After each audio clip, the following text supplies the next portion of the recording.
Casimiro, inamin na ang totoo. Mark Magsayo umangat sa rankings. Ito at pag-usapan natin, pero bago ang lahat, pakisubscribe po ng channel ko. Huwag niyo na rin kalimutan i-click ang notification bell para lagi kayong una sa balita.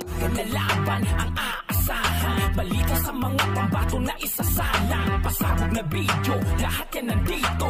Minyo Cruz TV ang iyong paborito.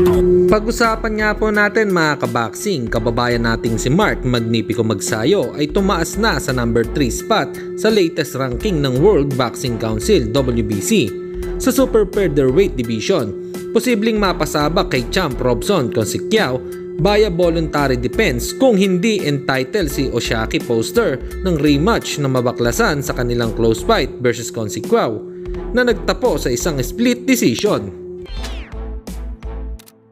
At sa kabilang balita naman tayo mga kaboxing, ayon naman sa opinyon at sinabi na nito ang totoo na si 3 Division World Champion Janrel Cuadrolas Casimiro na hindi ako nakikipagkompetensya sa inyo, sadyang ayoko lang talagang magpatalo. At sa bago naman nilang pinakitang video, tila ganadong ganado dito si Casimiro na mag-ensayo.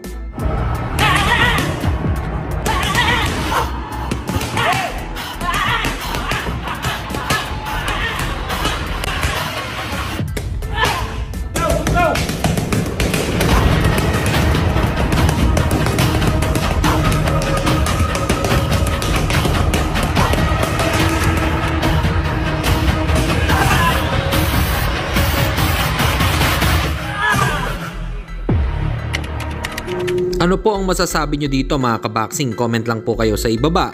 Hanggang dito na lang muna ang ating balita.